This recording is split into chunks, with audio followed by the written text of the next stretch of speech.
Me Anita Thorat, Vivekananda arts commerce and science college Aurangabad येथे राज्यशास्त्र हा विषय शिकवत आहे.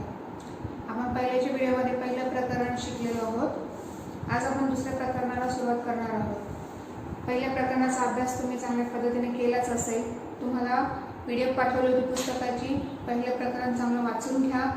तुम्हाला त्याचे जे काही क्वेश्चन आन्सर मी लिहून दिलेले आहेत ते पुन्हा वाचत जा. एक नवीन वही तयार करा. त्या वहीत त्यांनी पहिल्या लेसननुसार तुम्ही क्वेश्चन आन्सर धड्याखालचा जो काही स्वाध्याय आहे तो लिहून घेत चला. पहिल्या प्रकरणामध्ये आपण शीतयुद्ध कशा प्रकारे घडले, शीतयुद्धानंतर कोणते बदल झाले, त्याच्यामध्ये आपण मानवी हक्क, शीतयुद्धानंतर झालेले बदल, त्याच्यानंतर जे काही संघटना उभ्या केलेल्या होत्या, सार्क, ब्रिक्स आहे, बिमस्टेक आहे, G20 आहे, ह्या संघटनामुळे कसा बदल होत गेला, कशा संघटना कशासाठी उभा करण्यात आल्या हे आपण पाहिलं. त्याच्यानंतर आपण आता ह्या ज्या 1991 पर्यंत जे शीतयुद्ध संपलं गेलं, त्याच्यानंतर सोव्हिएत संघटनेमध्ये कसं विघटन झालं, ह्या विघटनानंतर ज्या काही जागतिकीकरणामुळे जे काही बदल घडून आले त्या बदलांचा अभ्यास आपण आता ह्या प्रकरणामध्ये करणार आहोत. जागतिकीकरण शब्दाचाच अर्थ आहे. आपण 8वी 9वी 10वीच्या सगळ्या पुस्तकात हे शिकून झालेलं आहे. नवीन नवीन बदल कसे घडून येतात. आता काही गोष्टी घडल्या, पहिलं महायुद्ध झालं, दुसऱ्या महायुद्ध, अजून काही अणुबॉम्ब नवीन चाचण्या तयार करण्यात आल्या. तिसऱ्या महायुद्धामध्ये जे शीतयुद्ध आपण म्हणतो त्याच्यामध्ये अणुबॉम्ब टाकण्याची गरजच नाही पडली. पण असं युद्ध कोल्ड जो वॉर म्हणतो आपण तो झालाच नाही. पण तो होण्याची शक्यता होती म्हणून अमेरिका आणि सोव्हिएत रशिया शांत बसलेले होते का? नाही. ते जरी शीतयुद्ध होतं तर त्यांनी त्यांच्या अणुबॉम्ब चाचण्या तयार करणं चालूच ठेवलं होतं की कधी आपल्याला दुसरा देश हल्ला करेल आणि आपल्याला कधी त्याची गरज पडेल. त्यामुळे त्याही नवीन नवीन गोष्टीकडे ते बदल करत होते. तसंच काही बदल जागतिकीकरणामुळे भरपूर आपल्या आंतरराष्ट्रीय व्यापारात झालेले आहेत. सामाजिक, आर्थिक, राजकीय अशा तिन्ही परिस्थितीत जे काही बदल झालेले आहेत ते आपण ह्या प्रकरणात आज बघणार आहोत. तर 1991 नंतरच्या महत्त्वाच्या ज्या संकल्पना, समस्या आहेत, तो जागतिकीकरणामुळे कसा परिणाम झाला आहे ते आपण बघणार आहोत. 1991ला शीतयुद्ध हे संपलं. त्याच्यानंतर जो झालेला बदल आहे 1989 मध्ये पूर्व युरोपातील बदल, 1990 ची कुवेतची समस्या आणि सोव्हिएत रशियाची विघटन ह्या देखील अभ्यासले आहेत. कुवेतच्या समस्येच्या दरम्यान नवीन जागतिक व्यवस्था आणि शब्दप्रयोग पुढे आला. सोव्हिएत रशियाच्या विघटनानंतर सोव्हिएत रशिया नंतरचे युग किंवा शीतयुद्धानंतरचे कालखंड असे नाव पडले होते. तेच बदल करून 1991ला जागतिकीकरण हे नवीन नाव उदयास आलं. राजकीय, सामाजिक, सांस्कृतिक आणि तंत्रज्ञान या विचारप्रणालीविषयक बदलांचा यात समावेश करण्यात आला. अनेक बदल हे घडून आले जागतिकीकरणामध्ये. मग ते आर्थिक असो, सामाजिक असो, राजकीय असो, सगळ्या तंत्रज्ञानाविषयी जे काही बदल घडले, इलेक्ट्रॉनिक विषय बदल घडले, शेतकरी विषय घडले, हे जे काही बदल आहेत ते आपण आता या प्रकरणात शिकणार आहोत. मग जागतिकीकरण म्हणजे काय? जागतिकीकरणाबद्दल आपण बोललो तेव्हा परस्पराशी जोडलेल्या जागतिक व्यवस्थेबद्दल आपण बोलत असतो. तंत्रज्ञानातील होणाऱ्या विकासामुळे हे बदल आपल्याला दिसून येतात. उदाहरण जर घ्यायचं म्हटलं तर परदेशातील महाविद्यालयात जर आपल्याला प्रवेश घ्यायचा असेल तर आपण तो कशाप्रमाणे घडला, तर हे नवीन बदल कशामुळे घडला? फक्त नवीन तंत्रज्ञानामुळे. मग घेण्यासाठी आपण ऑनलाईन प्रवेशची परीक्षा सुरू केली. जसं आता कोरोनाच्या या वाढत्या प्रादुर्भावामुळे आपल्याला घरी बसल्या शिक्षण मिळता येईल. तर हे कशामुळे? ह्या नवीन मोबाईल ॲप्समुळे. आज शाळा, कॉलेज सगळं बंद आहे, पण आपण घर बसल्या ऑनलाईन शिक्षण घेऊ शकतो. हे सगळं जागतिकीकरणामुळे आले. आपल्या मित्रमैत्रिणीशी, कुटुंबाशी जर नवीन देशामध्ये, परदेशामध्ये जर आपल्याला संवाद साधायचा असेल तर आपण व्हॉट्सअपद्वारे, नवीन नवीन ॲप्सद्वारे आपण त्यांच्याशी संवाद हा साधू शकतो. हे सगळं नवीन तंत्रज्ञानामुळेच. आर्थिक व्यवहार आणि व्यापाराच्या संदर्भात देखील असे बदल घडलेले आहेत. भारतातून फुले, फळे युरोप, अमेरिका या देशात निर्यात केले जातात, तर युरोप, अमेरिका किंवा चीन या देशातून आपल्या भारतामध्ये अनेक गोष्टी ह्या आयात केल्या जातात. जागतिकीकरणाने राष्ट्र आणि राष्ट्रातील लोक एकमेकांशी जोडलेले आहेत. जगाच्या एखाद्या ठिकाणी होणाऱ्या घटनांचा दुसरीकडे प्रभाव पडताना आपल्याला दिसतो. या बदलाकडे पाहण्याचा अनेक दृष्टिकोन आहेत.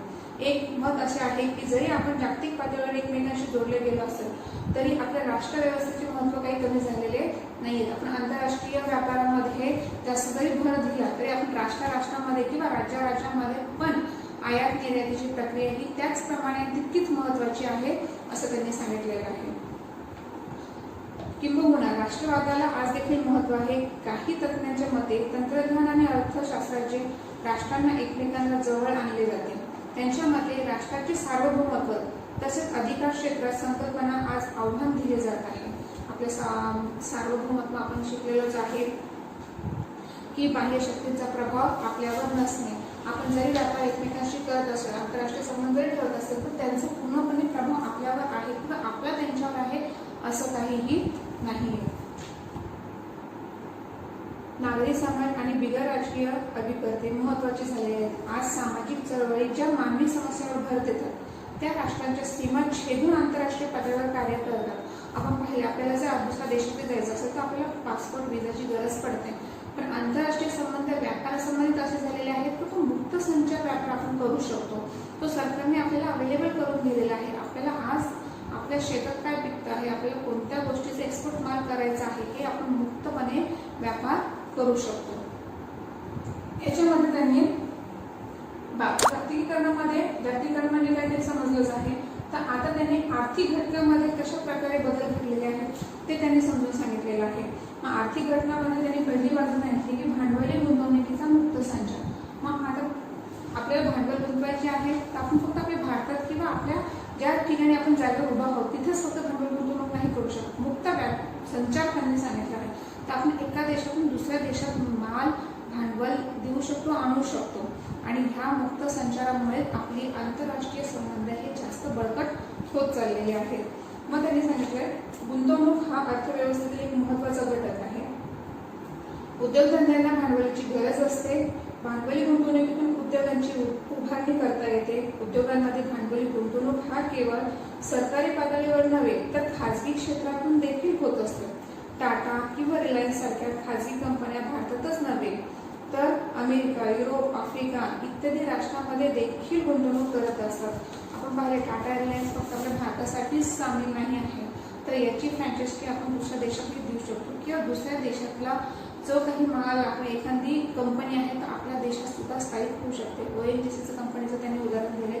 जी सरकारी कंपनी आहे पण ती परदेशात सुद्धा उपलब्ध आहे. मग आपण व्हिएतनामला त्यांनी एक चित्र दिलेले आहे पेज नंबर 15 वर. तर ही ONGC कंपनी आपल्या भारतातली असून आपण तिला व्हिएतनामला सुद्धा आहे. मग तसेच अनेक परदेशी कंपन्या भारतातून गुंतवणूक करत आहेत. ही गुंतवणूक पायाभूत सुविधा तसेच ग्राहकोपयोगी अशा दोन्ही क्षेत्रात होताना दिसते. परंतु कंपन्या भारताचे विमानतळ, आण्विक प्रकल्प इत्यादीमध्ये गुंतवणूक केलेली आहे. त्याचबरोबर McDonald, burger king, Pizza Hut यासारख्या सुद्धा कंपन्या ग्राहकोपयोगी क्षेत्रात गुंतवणूक करत आहेत. आपण पाहिले मॅकडॉनल्ड, पिझ्झा हट हे आपल्याकडच्या कंपन्या नाही आहेत. ह्या दुसऱ्या देशातल्या अमेरिकेसारख्या देशातून आपल्या देशात आलेल्या आहेत, पण आपण त्यांना परवानगी दिलेली आहे. आपल्या देशातल्या कंपन्या सुद्धा जी आपण नेसले ही उद्योग कंपनी आहे ती आपण दुसऱ्या देशात सुद्धा स्थापन केलेली आहे. टाटा, जॅग्वार, लँड रोव्हरचा कारखाना युनायटेड किंगडमचा जो आहे तो आपण भारताचा आहे तो युनायटेड किंगडमला सुद्धा प्रस्थापित केलेला आहे. ONGC विदेशी प्रायव्हेट लिमिटेड व्हिएतनामला केलेला आहे. मायक्रोसॉफ्ट ही USA ची कंपनी असून आपण भारतामध्ये सुद्धा आणलेली आहे. नेसले उद्योग हा भारतातील असून आपण स्वित्झर्लंडला सुद्धा त्याचं उत्पादन करत आहोत. 1990च्या दशकापूर्वी अशा तऱ्हेच्या गुंतवणूक क्वचित होती. त्या काळी सरकारी नियमांचे अडथळे होते, ते अडथळे आता दूर झालेले आहेत. हा बदल म्हणजे भांडवली गुंतवणुकीचा मुक्त संचार आहे. आधीच्या सरकारी गोष्टी ज्या कंपन्या ज्या होत्या त्याच पहिले विदेशात स्थापन करण्याची मुभा होती, पण आता तसं न करता खाजगी कंपन्या सुद्धा आता जशी रिलायन्स, टाटा वगैरे जे आहेत ती सुद्धा दुसऱ्या प्रदेशात आपण नेऊ शकतो आहे. त्याला मुक्त संचार पद्धती ही सुरू केलेली आहे.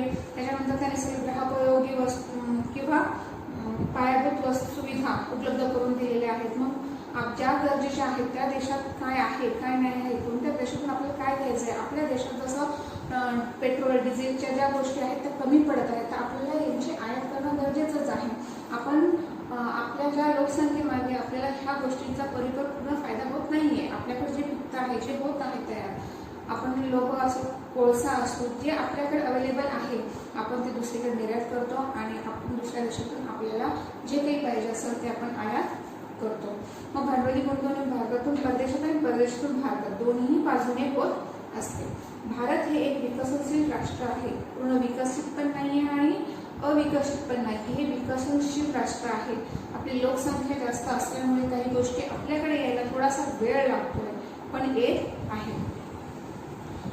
भारताला विकास साधण्यासाठी उद्योग क्षेत्रामध्ये वित्तीय गुंतवणुकीची गरज आहे. भारताच्या देशांतर्गत पातळीवरील गुंतवणुकीला आर्थिक मर्यादा आहे, म्हणूनच परदेशी गुंतवणूक गरजेची आहे.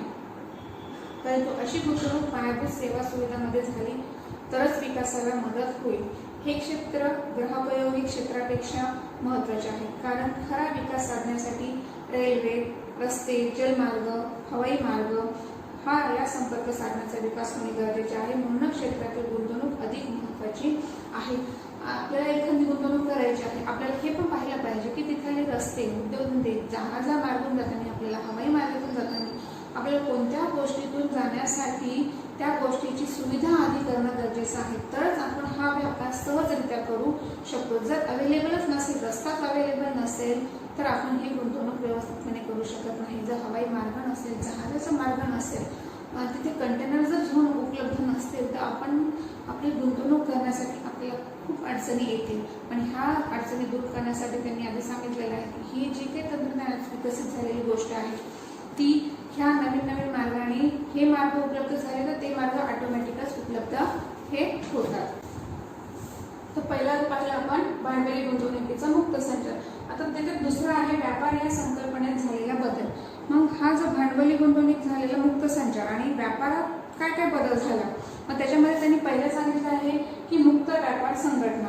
मग आपण पाहिलं भांडवली मुक्त संचार पद्धती पण आहे आणि मुक्त व्यापार संघटना. मग याच्यात काय काय बदल आहे, तर 1948 पासून आंतरराष्ट्रीय व्यापारामध्ये नियम हे गॅटच्या अंतर्गत आखले गेले होते. गॅटची संघटना नव्हती, तो व्यापार संबंधीच्या राष्ट्रांदरम्यान केलेला करार होता. 1975 मध्ये गॅटची जागी आता जागतिक व्यापार संघटना WTO याची स्थापना झाली. ही कशासाठी? आयातीवरील टॅक्स जे आहे तो रद्द करण्यासाठी, जागतिक पातळीवर व्यापार मुक्त करण्यासाठी राष्ट्रांना प्रोत्साहन देणे हे या संघटनेचे कार्य होते. टॅक्स कमी करायचा आणि व्यापार संघटनेला व्यापाऱ्यांना प्रोत्साहित करायचं की राष्ट्रांमध्ये व्यापार कशा प्रकारे वाढवता येईल. आंतरराष्ट्रीय व्यापारासंबंधी असलेल्या नियमांचा पालनाबाबत लक्ष ठेवणारी ही एकमेव संघटना होती. ही संघटना मुक्त व्यापारासाठी प्रोत्साहन देते. देशादरम्यान व्यापारासंबंधित विवाद सोडवण्याचे काम सुद्धा ही संघटना करते. दोन राष्ट्रांमध्ये ज्यावेळेस व्यापार होत असतो, कमी जास्त पैशानुसार म्हणा, ट्रान्सपोर्ट कशी कमी वेळामध्ये जास्त वेळामध्ये किती वेळात आलं पाहिजे, आपल्याकडे किती त्याचा स्कोप आणि किती दिवस टिकलं पाहिजे, याच्यावरून काही काही वाद होत असतात. हे वाद कमी करण्यासाठी WTO मदत करते. देशादरम्यानच्या व्यापाराबाबत बोलणी घडवून आणण्याचे काम सुद्धा WTO संघटना करते. त्याच्यानंतर आहे सेवा क्षेत्रात भर दिला जातो. मग व्यापार ह्या साधारण वस्तू केला जातो. लोखंड, कोळसा, खनिज तेल यासारख्या वस्तू असू शकतात किंवा फळे, फुले, बियाणे यासारख्या नाशवंत वस्तू सुद्धा असू शकतात. म्हणजे टिकाऊ वस्तू सुद्धा खनिज तेल, कोळसा, लोखंड ह्या टिकाऊ वस्तूचा सुद्धा आपण आयात करू शकतो, निर्यात करू शकतो. तर फळे, फुले, भाज्या या प्रकारच्या नाशवंत वस्तूचं सुद्धा आपण ट्रान्सपोर्ट करू शकतो. फक्त त्याच्या काही काही पद्धती असतात, पण आपण त्या पद्धतीने आपण हा नाशवंत माल सुद्धा तिकडे पाठवू शकतो किंवा तिकडला माल आपल्याकडे सुद्धा घेऊ शकतो. 1990च्या दशकात व्यापार या संकल्पनेला अधिक व्यापक स्वरूप प्राप्त झाले. मग त्यात सेवा क्षेत्राची भर घातली गेली. म्हणजेच आता बँका, विमा यासारख्या सेवा देखील व्यापाराचा भाग झालेल्या आहेत. आज आपण त्याही पुढे जाऊन बौद्धिक संपदेच्या व्यापाराबाबत बोलतोय.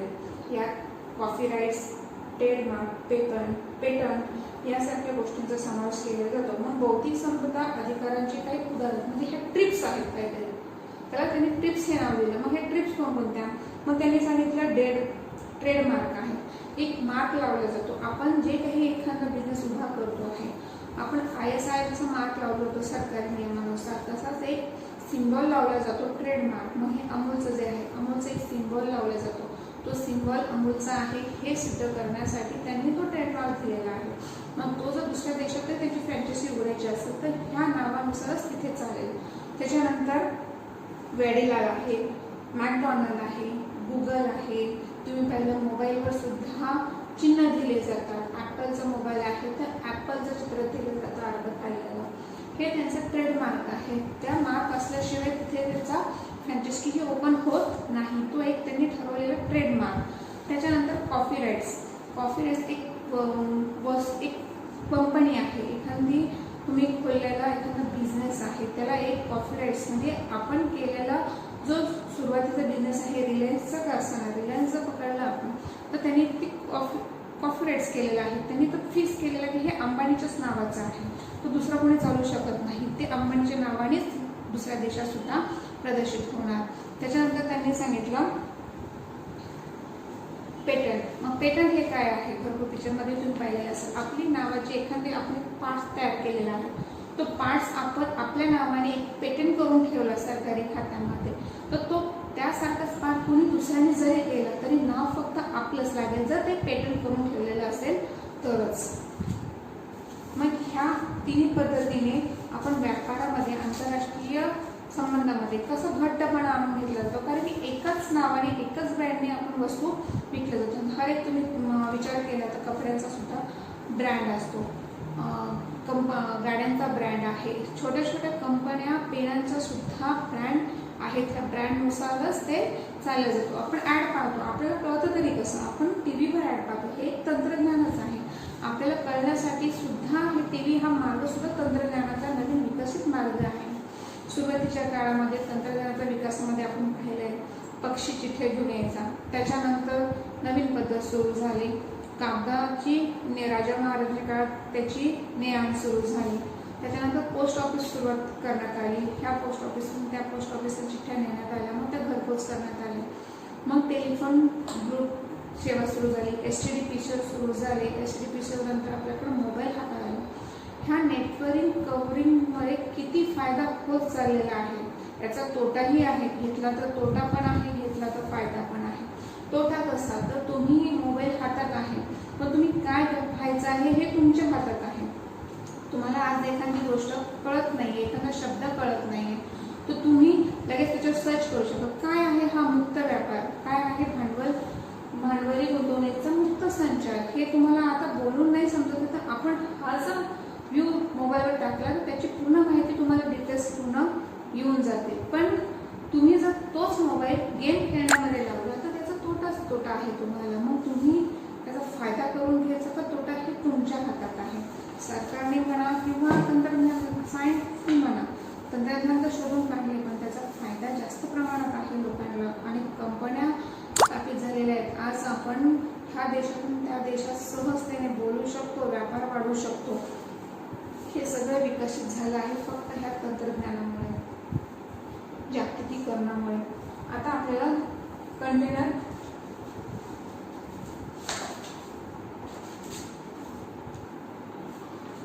तिसरे सांगितलं आहे कंटेनर कार्गोद्वारा क्रांती. मग व्यापारी संकल्पनेत याच्यानुसार कशी क्रांती झाली, तर व्यापाराबाबत आणखी एक महत्त्वाचा बदल हा कंटेनर कार्गोद्वारा करण्यात आला. कंटेनर कार्गोची जहाजे प्रचंड प्रमाणात माल, जास्तीत जास्त प्रमाणात माल हे एका देशातून दुसऱ्या देशात नेऊ शकतात. अशा जहाजांसाठी खास बंदराची व्यवस्था असते. कंटेनर कार्गोच्या क्रांतीने आंतरराष्ट्रीय व्यापाराकडे पाहण्याचा दृष्टिकोन सुद्धा बदललेला आहे.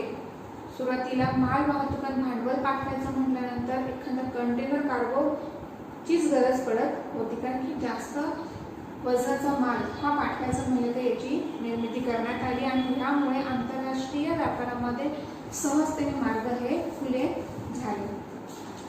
तुम्हाला माहितीच आहे गॅट्स. 1995 मध्ये जागतिक व्यापार संघटनेत WTO हा करार केला गेला. वस्तूबाबत बहुपक्षीय पातळीवर व्यापाराचे नियोजन गॅट मार्फत केले जात असे.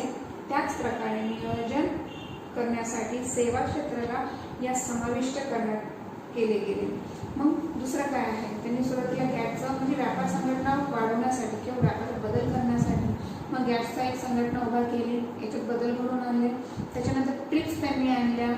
मग त्या ट्रिप्सनुसार मग copyrights, designer, integrated circuit, patent, trademark इत्यादी सारख्या ट्रिप्स नवीन आणण्यात आल्या. उपाययोजना अंमलबजावणी त्याच्यात करण्यात आली. त्यानुसार ह्या व्यापारात अनेक प्रकारे आर्थिक घटक हे मजबूत होत गेले आणि त्यामुळे आंतरराष्ट्रीय व्यापार करायला सुरुवात अधिक आनंदाने आणि मजबूतीने सुरुवात झाली. त्याच्यानंतर आहे तिसरं,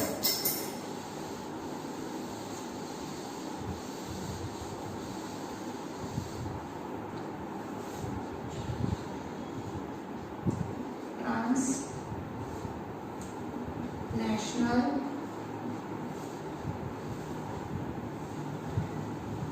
कंपन्यांचा उदय.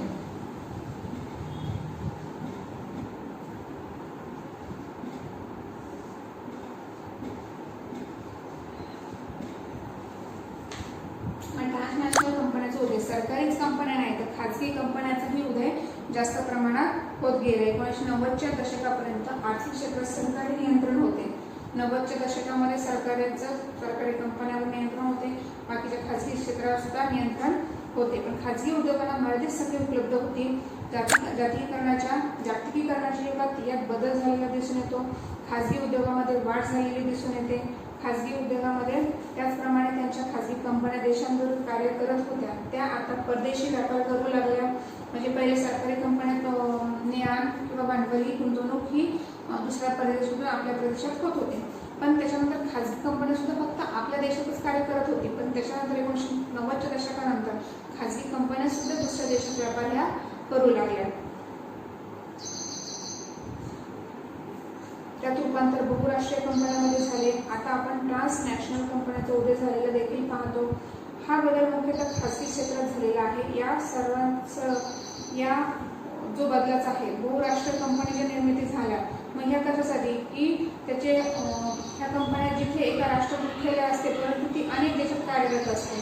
मग अशा बहुराष्ट्रीय कंपन्या कोणत्या, तर बजाज, डाबर, ONGC, आदित्य बिर्ला, अमूल, गोदरेज, विप्रो ह्या ज्या कंपन्या आहेत त्या फक्त आपल्या देशात नाही तर दुसऱ्या देशात दुसऱ्या राष्ट्रात सुद्धा ह्या कंपन्या उभ्या करण्यात आल्या. त्यामुळे बहुराष्ट्रीय कंपन्या आपण असण्याला नाव देण्यात आलं. त्याच्यानंतर त्यांनी सांगितलेलं ट्रान्सनॅशनल कोऑपरेशन. मग ह्या बहुराष्ट्रीय कंपन्यांचाच एक प्रकार आहे. ह्या कंपन्या कोणत्याही एका राष्ट्राला बांधिलकी नसते, त्यांचे एक राष्ट्राचे मूळ स्थान नसते. काही ट्रान्सनॅशनल कंपन्या, ट्रान्स या नावातच शब्द आहे तुम्हाला, ट्रान्सपोर्ट. ट्रान्स ह्या शब्दात म्हणजे नवीन नॅशनल कंपन्या ज्या आहेत त्या Nestle, Bayer, Unilever, Siemens, General Electrics इत्यादी ज्या काही नवीन कंपन्या आहेत त्या सुद्धा वेगळ्या देशात सुद्धा आपल्या परदेशात आणि दुसऱ्या परदेशात सुद्धा आहेत.